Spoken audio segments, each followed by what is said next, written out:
They laughed when she picked up the rifle, not in a cruel way at first, but with the kind of easy chuckle soldiers gave when they thought someone was in over their head. The training ground smelled of dust and oil, the morning sun throwing sharp shadows across the firing range. Most of the unit had already taken their turns, each man boasting about his accuracy, some even mocking each other for missing the bullseye by an inch or two. When her name was called, a ripple of amusement spread across the line of recruits. She was smaller than the others, her frame lean and compact, her uniform sleeves rolled to her elbows. Her hair was tied back in a simple braid, and there was nothing about her outward appearance that suggested she belonged with hardened cadets who had grown up hunting, fighting, or boasting of their father's military service. She walked forward calmly, her boots crunching on the gravel, and reached for the standard-issue rifle with a steady hand. The laughter grew louder then because to them it was funny, almost ridiculous, the idea that she would be able to do what so many of them had already struggled with. Someone muttered that she would probably miss the target entirely, and another snickered that she should have been assigned to the kitchen instead of the range. She didn't respond. She didn't even glance at them. She just picked up the weapon as though it had been waiting for her all along. The instructor, a grizzled sergeant with lines etched deep across his weathered face, raised an eyebrow but said nothing. He had seen countless recruits over the years, some full of bluster who collapsed under pressure, and others quiet as shadows who surprised everyone. He wasn't about to interfere.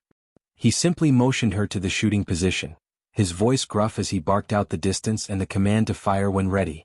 The range stretched out before her, a series of paper targets standing tall at 100 meters. Heat shimmered faintly in the air, and the sound of cicadas hummed faintly beyond the fence. She positioned herself, her movements crisp, practiced, almost elegant in their precision. She checked the sights, adjusted her grip, and settled her body into the stance of someone who knew the rifle was not an enemy to be feared but a tool to be understood. The laughter began to fade into murmurs, because there was something in the way she carried herself, a stillness, a focus that silenced mockery better than any sharp word could have. She took a slow breath, the kind that came from her chest and settled deep in her lungs, and the world seemed to narrow down to the sight of the target and the cool steel pressed against her cheek. The first shot cracked through the air, sharp and ringing, the echo bouncing off the walls of the training field. Dust kicked up from the ground around the recruits, and every head turned toward the distant target. The hole was dead center, so close to the bull's eye it looked as though the paper had been punched deliberately with a marker. A stunned silence fell over the group. Then, as if to confirm that it wasn't a fluke, she chambered another round and fired again. The second shot tore into the same circle, cutting the edge of the first bullet hole until the two seemed fused together. A third shot followed, then a fourth, each one landing with unerring precision in the very heart of the target.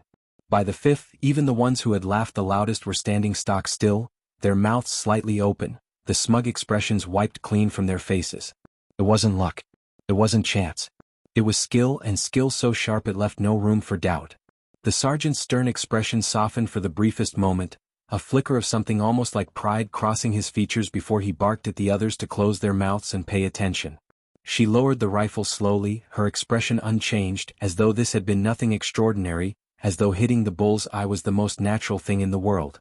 But what none of them knew, what none of them could have guessed as they stared at her with a mixture of awe and unease, was that this moment was the culmination of years she had never spoken of. Long before she had set foot on the parade ground, long before she had been given a uniform and a rifle by the army, she had known the feel of a weapon in her hands. She had grown up in a small town far from the city, a place where survival wasn't guaranteed by paychecks or convenience stores but by grit and resourcefulness. Her father had been a hunter, not by profession but by necessity, and from the time she could walk he had taught her the rhythms of the forest, the language of patience, the art of stillness. While other children had played games in the streets, she had crouched silently in the underbrush, her breathing matched to the wind, her eyes fixed on a distant deer that might not step into the clearing for an hour.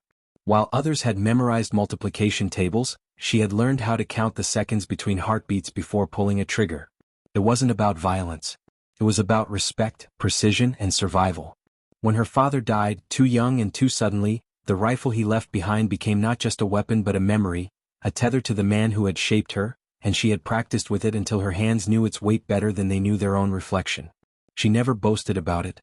She never bragged because to her it wasn't something to parade, it was simply part of who she was.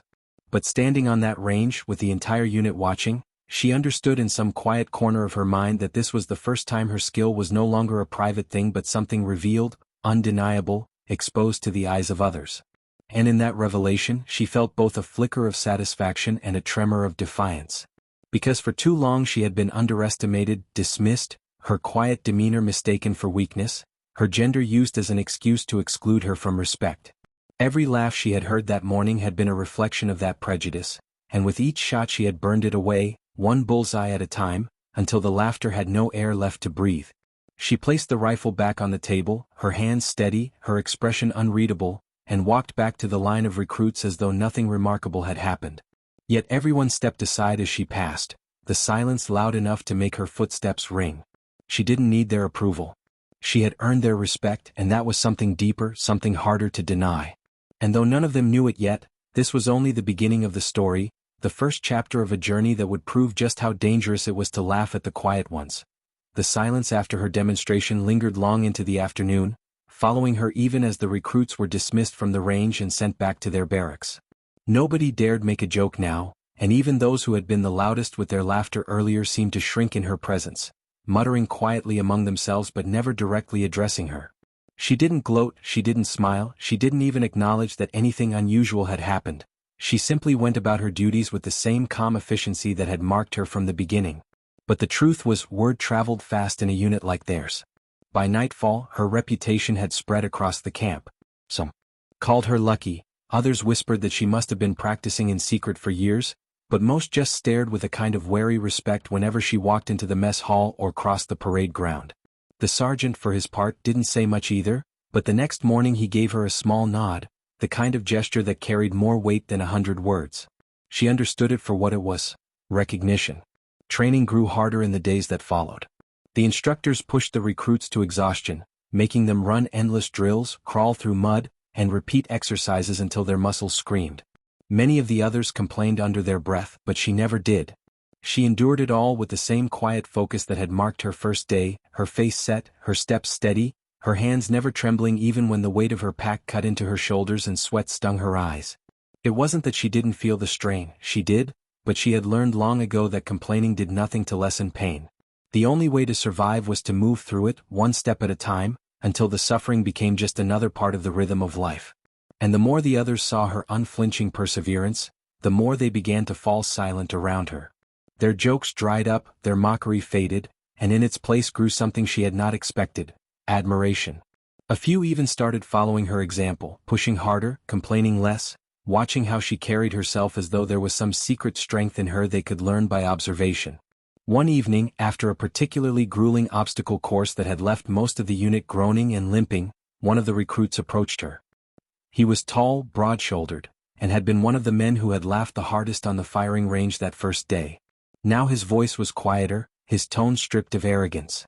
He asked her how she had done it, how she had managed to shoot so well, to move so steadily when everyone else wavered. For a long moment she didn't answer, unsure if he was mocking her again, but the earnestness in his eyes convinced her otherwise.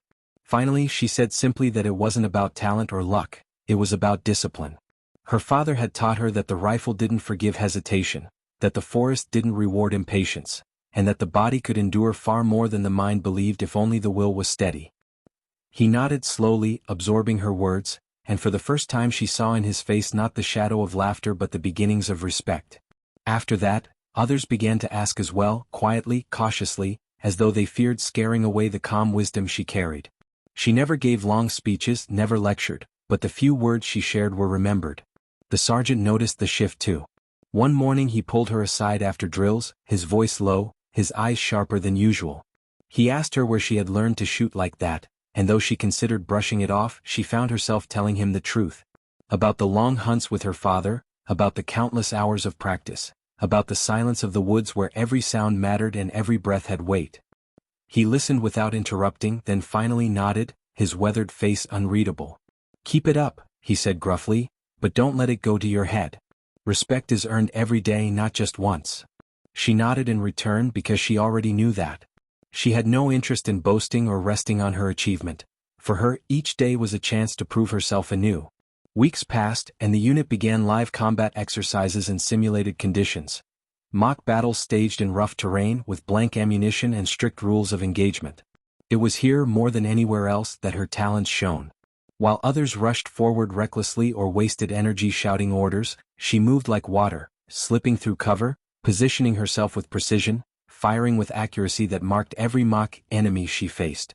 Her team won their exercises more often than not when she was part of it, and slowly but surely her fellow recruits began to rely on her, not just tolerate her. She became someone they looked to in the heat of drills, someone whose calm voice and steady aim could anchor them when chaos threatened to overwhelm. And though she never sought leadership began to grow around her like a shadow she couldn't shake. But not everyone was pleased. In every group, there are those who cling to pride and resentment, and here was no exception. One recruit in particular, a brash young man named Keller, couldn't let go of the humiliation he had felt when she had outshot them all. He muttered behind her back, accused her of showing off, and whenever she succeeded, he insisted it had been luck or favoritism. She ignored him, but his bitterness festered. During one exercise, when teams were split into opposing forces, he deliberately tried to sabotage her, giving false information and attempting to lure her into traps. But she saw through it, not with anger or confrontation, but with the same steady patience she had learned in the woods. She countered his tricks quietly, exposed his errors without making a scene, and in the end her team won decisively while his failures were obvious to everyone. The sergeant gave Keller a glare that could have cut steel, and from that day on his protests grew quieter, though the resentment never fully left his eyes. For her, though, none of that mattered. What mattered was the sense that she was finally where she belonged, finally proving not only to herself but to the world that she was capable. The rifle was not just a weapon to her, it was a bridge between the past and the present, between the girl who had learned to survive in silence and the woman who now stood unshaken among soldiers. And though the journey ahead was long, though she knew greater challenges waited, she carried within her a certainty that no laughter, no doubt, no prejudice could ever erase. Because she had already shown them the truth, that strength does not always shout, that power does not always swagger, and that sometimes the quietest hand can strike the truest mark. The season began to shift as training advanced, the heat of summer giving way to the cool bite of early autumn, and with it came the most demanding phase of their preparation. The instructors announced a series of field operations, week-long exercises in the wilderness where the recruits would live, march and fight in simulated combat without the comfort of barracks or the routine of camp life. For most, the idea was daunting, even terrifying, but for her, it felt almost familiar, like a return to the forests of her childhood.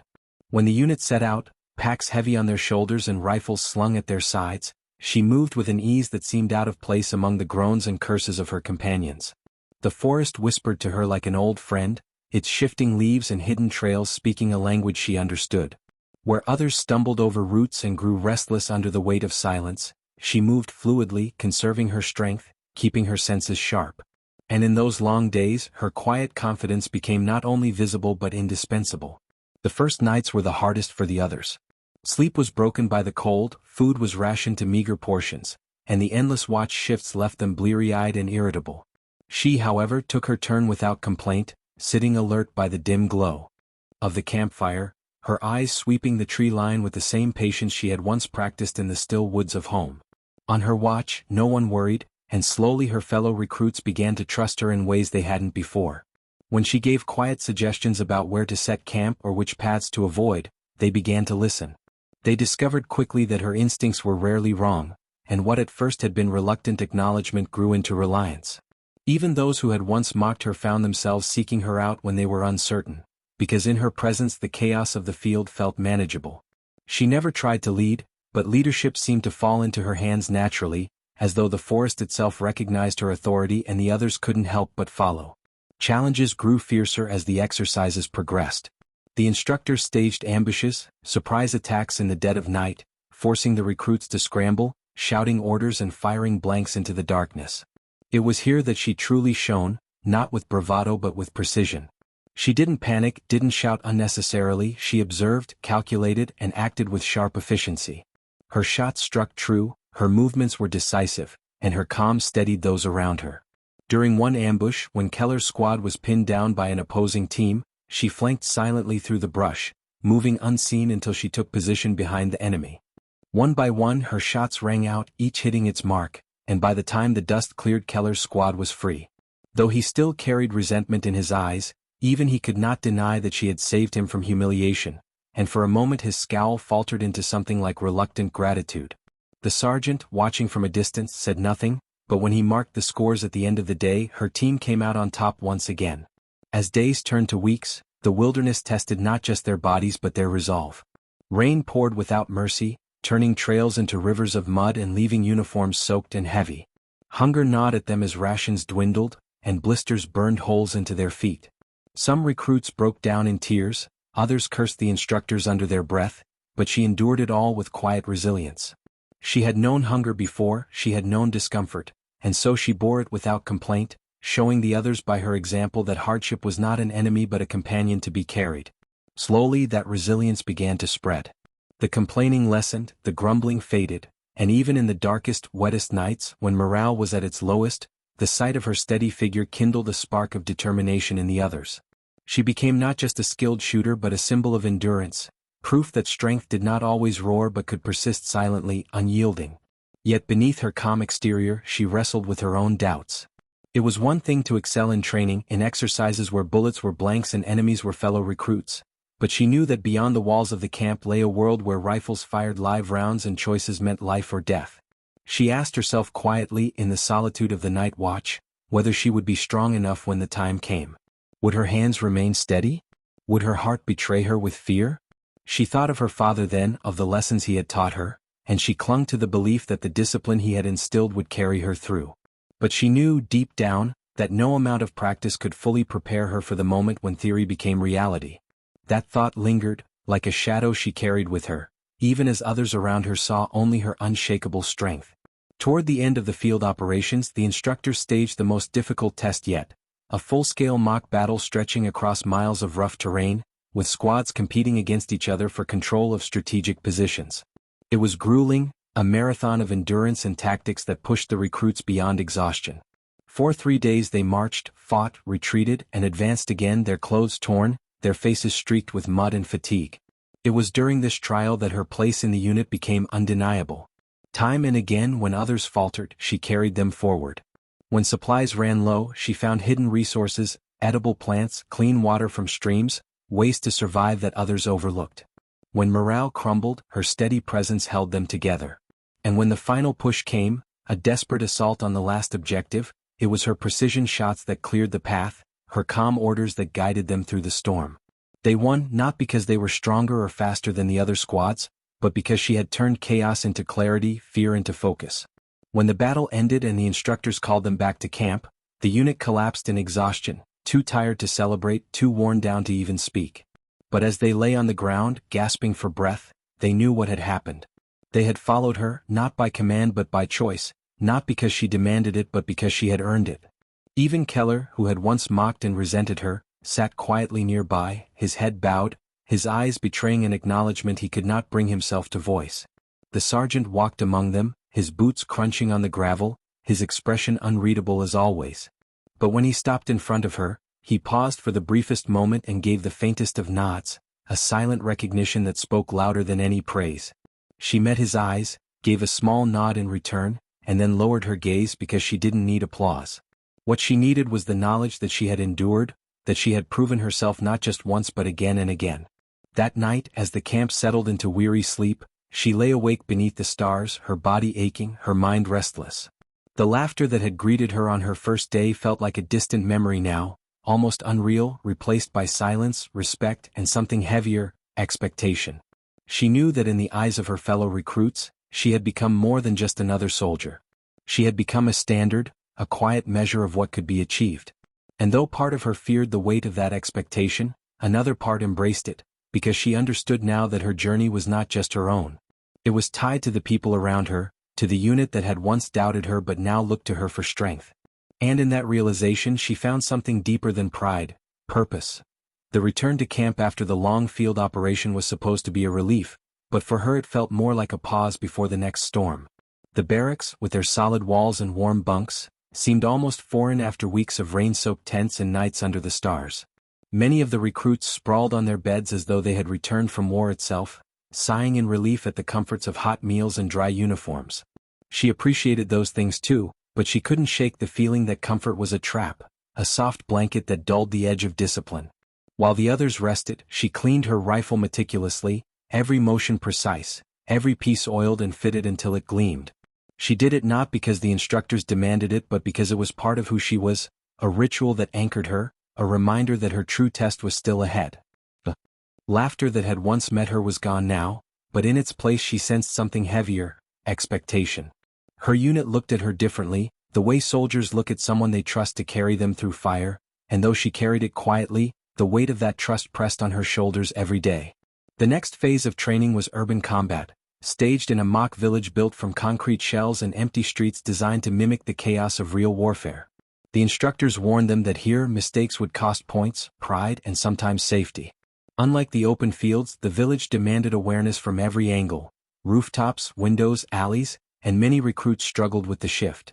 They hesitated at corners, fumbled through doorways, and exposed themselves to simulated fire. She, however, adapted quickly.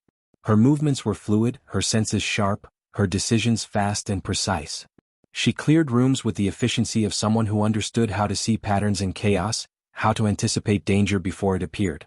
Her squad began to follow her lead instinctively, stacking behind her at doors, waiting for her signal before moving. Even the instructors, who rarely gave praise, noted her performance in hushed conversations, their sharp eyes lingering on her as though they were measuring not just her skill but her potential. It was during one of these exercises that the unexpected happened. The instructors had staged an ambush, filling the village with smoke grenades and blank fire from hidden positions. Recruits scrambled for cover, shouting orders that dissolved into confusion. In the chaos, one of the younger soldiers panicked, tripping over rubble and freezing in the open. Blank rounds peppered the ground around him, and though no real bullets flew, the fear on his face was raw, his body locked in terror. Without hesitation, she darted forward, sliding into the open, her rifle raised as she laid down, covering fire with sharp bursts that cut off the attacker's line of sight. She grabbed the young recruit by the arm, hauling him to safety with a strength that surprised even him, her voice calm and steady as she ordered him to breathe, to focus, to move. The squad, inspired by her boldness, regrouped and pushed forward, sweeping the enemy positions with renewed confidence.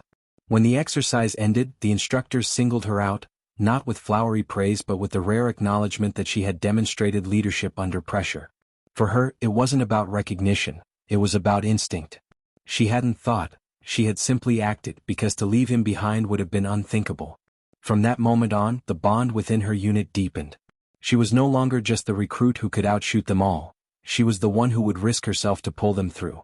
They began to seek her not only for guidance in drills but for reassurance in quiet moments, when doubts crept in about whether they were strong enough, fast enough, worthy enough to endure the path ahead.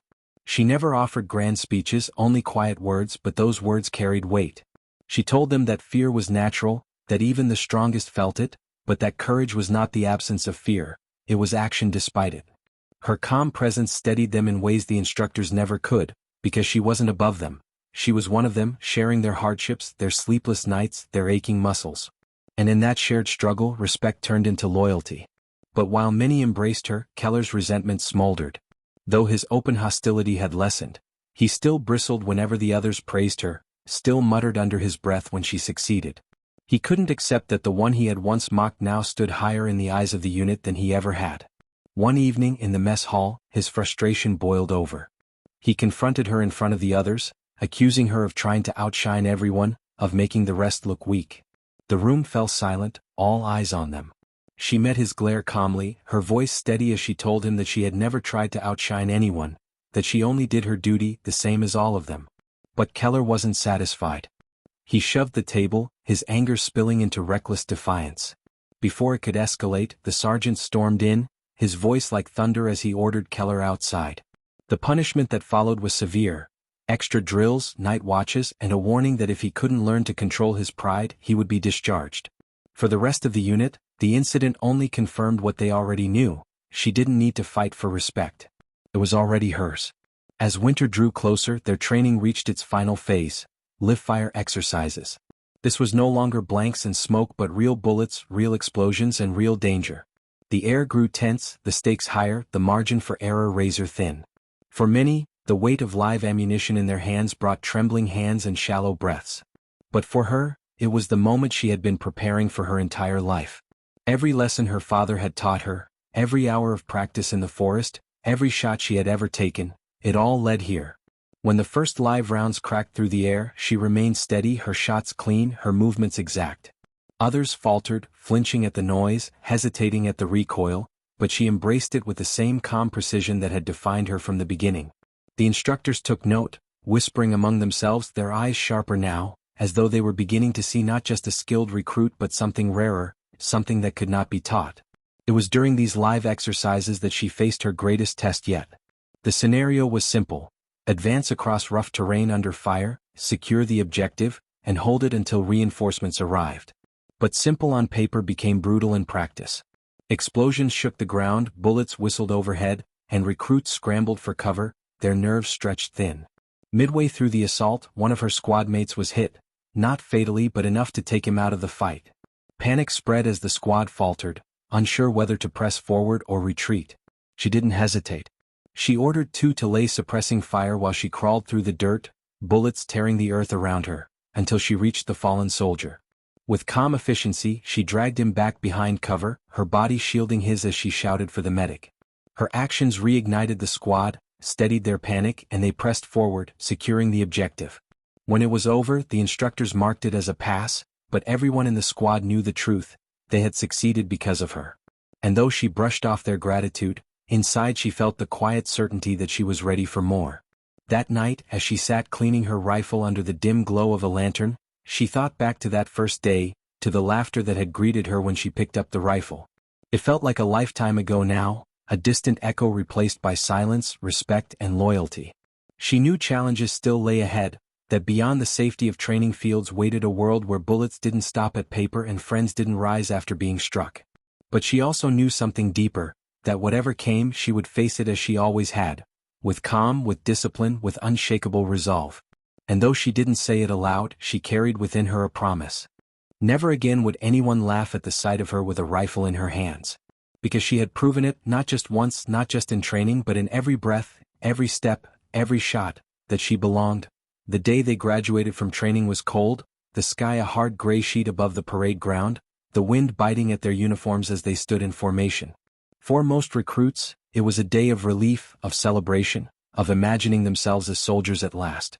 But for her, it was a moment of quiet reflection. She stood at attention, her rifle slung across her back, her expression steady as the commanding officer delivered his speech about honor, duty, and sacrifice. She listened, but her thoughts drifted to the long path that had brought her here, the laughter of the first day, the endless drills, the weeks in the wilderness, the sting of live fire. Every hardship had shaped her, honed her, stripped away weakness and doubt until only resolve remained. When her name was called, the applause was louder than most, though she gave no sign of pride. She accepted the insignia, saluted crisply, and returned to her place in formation as though nothing extraordinary had happened. But among the ranks, every eye followed her, not with mockery but with recognition, because by then it was undeniable, she had become the heart of the unit. Deployment orders came swiftly. They were assigned to a region plagued by unrest, a borderland where skirmishes broke out without warning and villages lived in constant fear of raids. The recruits, now soldiers, packed their gear in silence, the weight of reality pressing down heavier than any training exercise ever had. For the first time, they would be carrying live rounds into a place where those rounds would be fired not at paper targets or instructors in helmets but at real enemies who would fire back. Fear was a constant presence, though few admitted it aloud. She felt it too, a low hum in her chest, but she did not let it control her. Instead, she polished her rifle one last time, checked her ammunition, and whispered a promise to herself that she would return, no matter what. She thought of her father again, of his lessons in patience and discipline, and clung to the belief that those lessons would guide her through what was to come. Their journey to the deployment zone was long, a blur of transport vehicles, checkpoints, and endless roads winding through harsh terrain. Villages they passed bore the scars of conflict: burned houses, abandoned fields, walls pocked with bullet holes. Children watched them with wary eyes from doorways, their faces a mixture of fear and hope. The soldiers shifted uneasily in their seats, the reality of war pressing closer with every mile. She sat quietly, her gaze steady, absorbing every detail, storing it away. The laughter of training days felt impossibly distant now, replaced by silence, by the heavy weight of anticipation. By the time they arrived at their forward operating base, a cluster of tents and fortifications on the edge of contested territory, none of them were thinking of drills or scores anymore. They were thinking of survival. The first days passed in tense routine, patrols through nearby villages, long hours standing guard at the perimeter, briefings filled with maps and uncertain intelligence. The air was thick with unease, every shadow a potential threat, every distant sound a reminder that the enemy could be anywhere. She adapted quickly as she always had. On patrol, her eyes scanned constantly, noting subtle movements, listening for sounds that others missed. Her calm steadied her squad just as it had in training. When they bivouacked in the open, her watch was the one they trusted most, because they knew she would not falter, would not let fatigue cloud her senses. Even the veterans, hardened soldiers from previous deployments, began to notice her. They saw the steadiness in her grip, the discipline in her posture, and though they rarely spoke, they gave her the small nods of acknowledgement reserved for those who had earned respect. The first firefight came without warning. A routine patrol turned deadly when gunfire erupted from a ridge above them, the sharp crack of rifles cutting through the air. The squad scattered for cover, adrenaline surging, shouts of confusion rising as bullets tore into the dirt around them. For many, it was their first taste of combat, and panic threatened to overwhelm. But not her. She pressed herself against a boulder, her breathing steady, her hands moving with practiced precision as she raised her rifle. Through the sights, the chaos narrowed into clarity. She saw the muzzle flashes, traced the angles, calculated the distance. Then she fired, once, twice, 3 times.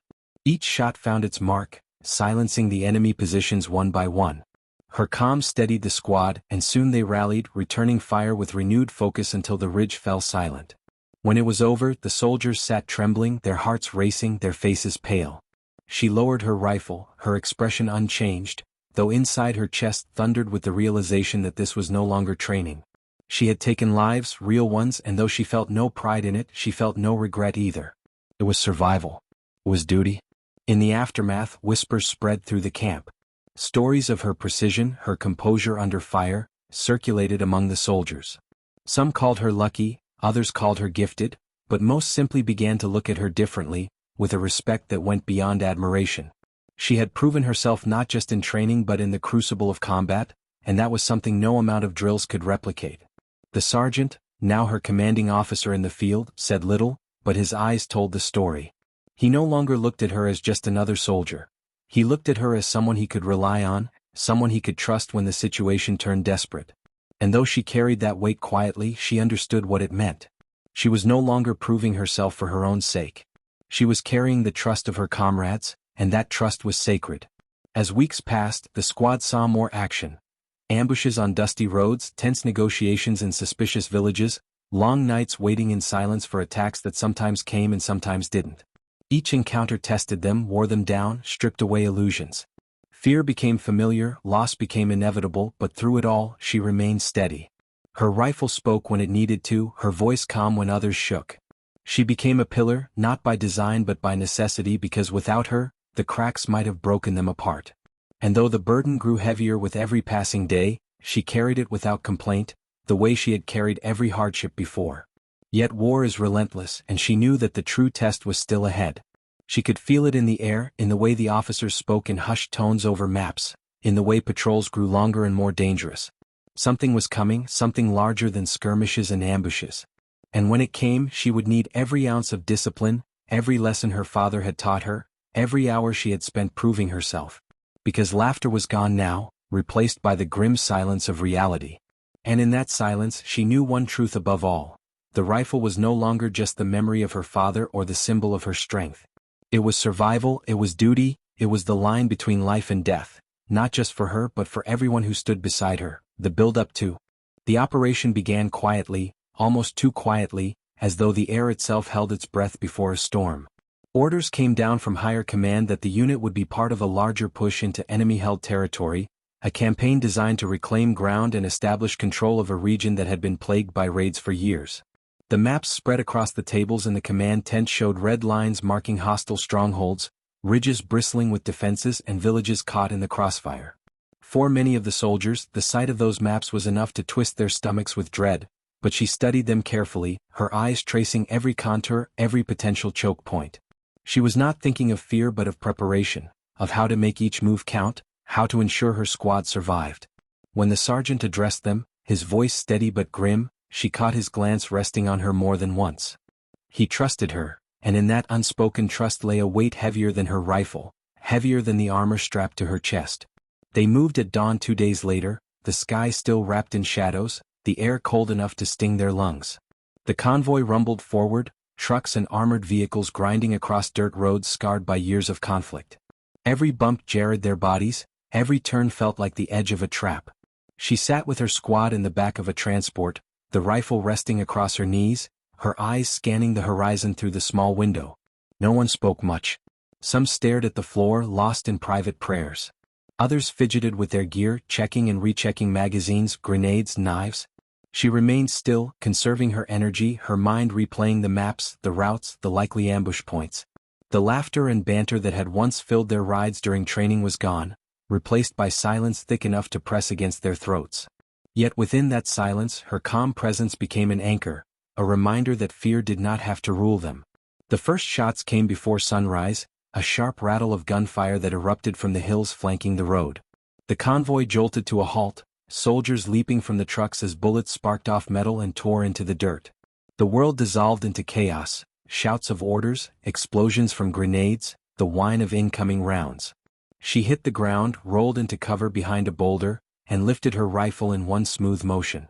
Through her sights, she spotted the muzzle flashes along the ridge, the faint outlines of enemy fighters moving through the rocks. Her training took over, her breathing steady, her finger precise. She fired once, twice, 3 times, each shot clean, each target falling silent. Around her, panic threatened to consume the squad, but her voice cut through it, short, sharp commands that carried the steadiness they needed. Cover left. Push forward. Keep low. The sergeant shouted too, but even he glanced toward her, following her lead as much as giving it. Within minutes, the ambush was broken, the enemy retreating into the hills, leaving behind silence broken only by the groans of the wounded. They pushed onward, shaken but alive, until they reached the outskirts of the contested town. What greeted them there was worse than the maps had shown. The place was a ruin of shattered buildings and crumbled walls, streets choked with debris, windows dark and watchful. It felt like walking into the hollowed chest of something that had once lived and breathed but now only waited to devour them. The squad moved cautiously, rifles raised, boots crunching over broken glass. Every corner seemed a trap, every shadow a gun barrel. She led from near the front, her senses stretched thin, her instincts warning her of dangers before they emerged. Twice she signaled for the squad to stop, and twice they narrowly avoided ambushes, fighters lying in wait behind barricades, hidden explosives primed to shred them apart. Each time her sharp eyes and calm decisions saved lives, and each time the soldiers behind her grew more certain that without her, they would have been lost. The battle reached its peak at the town square, where the enemy had entrenched themselves in the remains of a government building.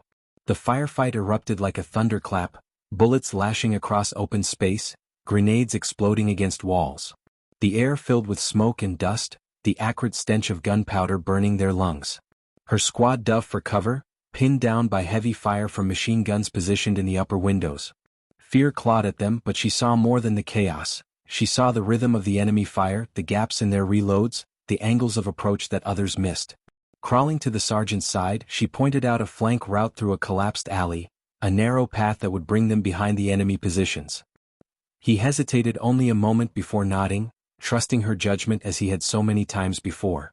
She led the maneuver herself, guiding a handful of soldiers through the rubble, their movements silent, their breaths shallow.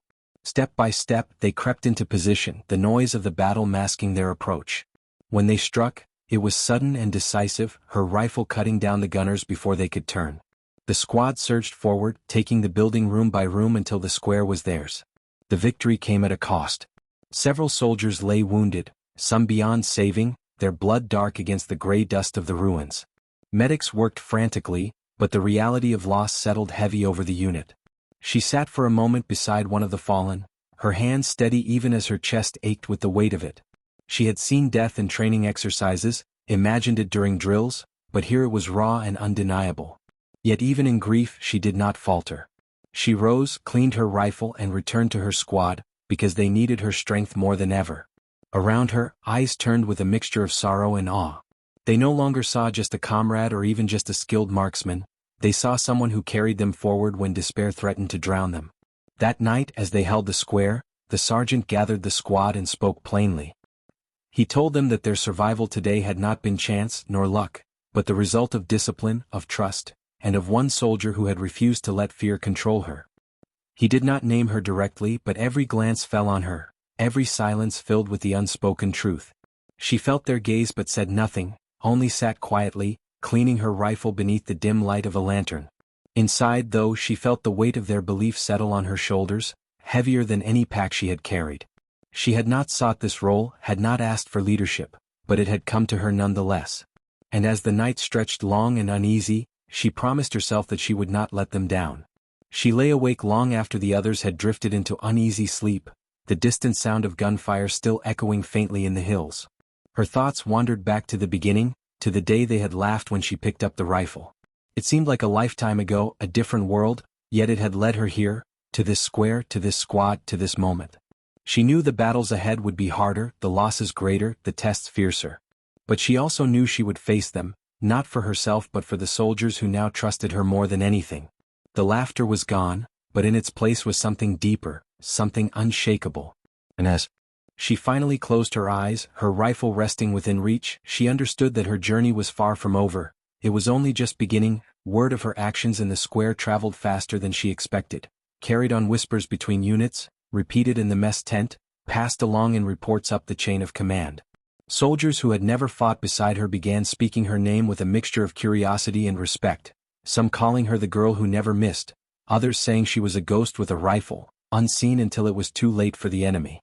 She paid no attention to the rumors, focusing only on the tasks before her, but she could not deny the changes around her. When she walked into the briefing tent, conversations quieted, eyes followed her. When orders were given, her squad looked to her for confirmation before they moved. Even the sergeant, who had once been her harshest critic, now asked her opinion before finalizing decisions. It was not fame she felt. Fame belonged to heroes and stories told after wars were over, but it was responsibility, heavier each day, a responsibility she could not refuse. She accepted it silently, because to do otherwise would have been to betray the trust she had earned with every bullet fired, every life saved. The campaign pushed deeper into contested ground, days bleeding together in a haze of patrols, firefights, and exhaustion. Supply lines stretched thin, and hunger gnawed at them as rations dwindled. Nights grew colder, and the sound of gunfire became as constant as the wind. Through it all, she remained the same, calm, steady, eyes sharp, movements precise. But inside she felt the cracks forming. Each fallen comrade was a weight she carried in silence, each innocent villager caught in the crossfire a wound she could not heal. She told herself she had no room for doubt, no time for grief, because others needed her strong. Yet in the quiet moments, when she lay awake with her rifle close at hand, the memories pressed down on her chest, heavy as stone. Still, when dawn came, she rose without hesitation, because duty left no space for weakness. And perhaps that was her greatest strength, that she bore not only her own fear but the fear of everyone around her. Her reputation grew beyond her squad when a neighboring unit requested her assistance during a difficult mission. Their sniper had been injured, and they needed someone who could guide them through an enemy stronghold without heavy losses. She agreed, though leaving her squad unsettled her. She had never fought beside strangers, and trust on the battlefield was not easily given. Yet when the mission began, she found herself slipping into the same role as always, eyes sharp, commands clear, every decision precise. The soldiers who had doubted her at first began to follow her instinctively, recognizing in her the same steadiness her own squad had long relied upon.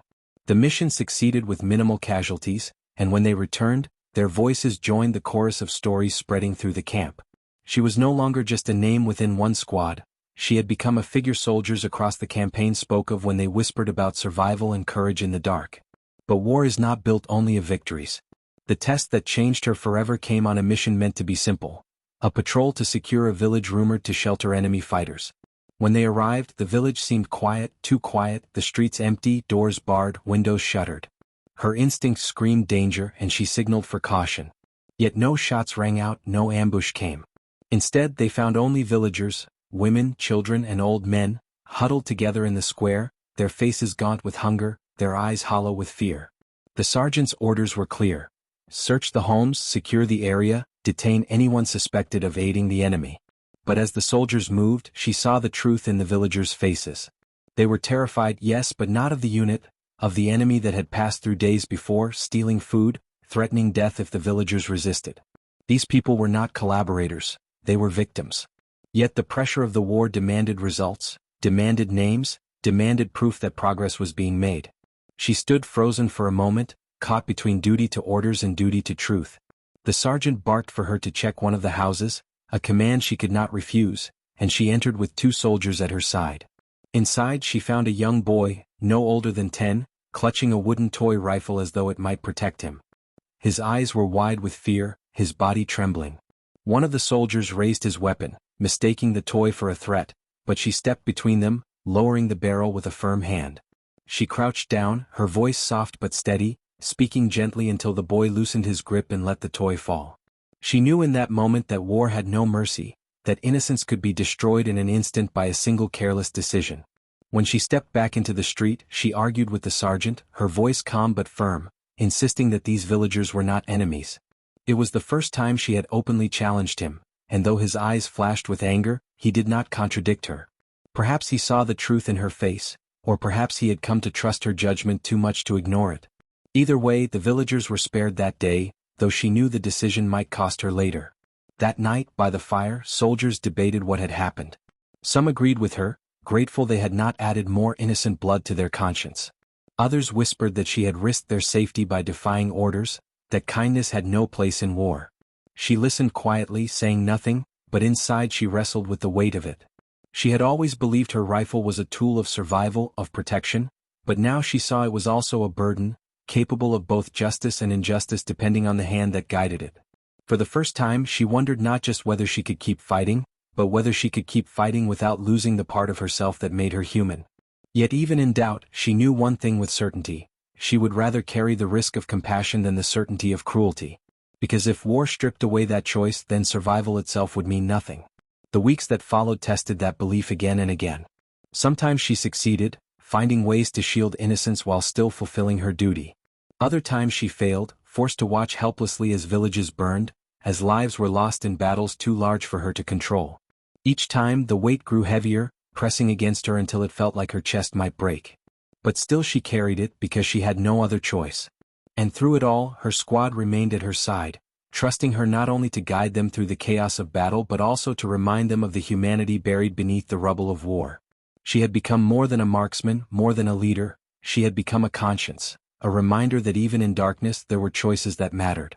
One night, as she sat cleaning her rifle beneath a pale moon, the sergeant approached and lowered himself onto the crate beside her. For a long moment he said nothing, only stared at the ground, his face etched with lines of exhaustion. Finally he spoke, his voice low. "You were right back there," he said. "About the village. About the boy. I didn't want to admit it, but you were." She looked at him, surprised by the confession, but she said nothing. He continued, "This war eats everything. It eats men, women, children. It eats soldiers too. Maybe if we hold on to something human, maybe if we follow your lead, it won't eat us whole." He stood then, leaving her with her thoughts, but his words echoed in her chest long after he walked away. For the first time she realized her battle was not only against enemies with rifles but against the war itself, a war that sought to consume their souls as much as their lives.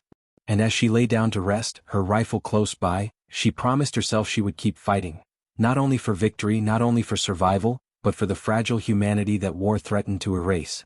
Because in the end, that was the only battle worth winning. The final push of the campaign began before dawn, with a sky heavy with storm clouds and air thick with the scent of rain that never seemed to fall. Orders came down that their unit would spearhead an assault on the enemy's last stronghold, a fortified ridge that overlooked the valley and controlled every road leading in or out. For weeks, both sides had fought bitterly over smaller outposts and villages, but this ridge was different. It was the heart of the conflict, the place where the enemy had dug deep and sworn to make their stand. The soldiers knew what it meant. If they succeeded, the campaign might finally end, bringing a fragile peace to a land scarred by too many battles. If they failed, it would be a slaughter, a collapse that could unravel everything they had fought for. She felt the weight of it in her bones as she checked her rifle one last time, fingers steady despite the storm raging in her chest. Around her, her squad prepared in silence, each man and woman lost in private thoughts, private fears. Yet their eyes drifted to her again and again, as if her calm presence could steady their trembling hands. She did not speak much, only offered small nods, steady looks, the quiet reassurance that had carried them through countless battles. In that silence she felt their trust like a bond stronger than steel. The assault began with artillery, the booming thunder of shells tearing into the ridge, throwing dirt and stone into the air. The ground shook beneath their boots, the noise rattling their bones, but when the order came to advance, they surged forward without hesitation. Gunfire erupted from the enemy lines, a storm of bullets raining down from hidden bunkers and rocky outcroppings. Men and women fell around her, cries of pain swallowed by the roar of battle, but she pushed onward, her rifle rising and falling with mechanical precision. Each shot was deliberate, each target chosen with cold clarity. The world narrowed into flashes of muzzle fire, the sharp recoil against her shoulder, the rhythm of survival. Her squad followed her lead, moving as one body, their fear tempered by her calm. They fought through trenches, over barbed wire, across ground littered with the fallen. The ridge seemed endless, each step upward a battle in itself, but still they climbed, driven by the knowledge that turning back was no longer an option. Hours passed like minutes, the battle stretching on in a haze of smoke and blood. The enemy fought with desperation, refusing to yield, their determination as fierce as their cruelty. Several times the line nearly broke, soldiers faltering under the relentless fire. But each time she steadied them, her voice cutting through the chaos, her presence a reminder that they were not beaten yet. She moved like a shadow across the battlefield, always where she was needed most, her rifle silencing threats before they could overwhelm her comrades. At one point, when a machine gun nest pinned them down, she crawled forward alone, using the wreckage for cover until she was close enough to take her shot.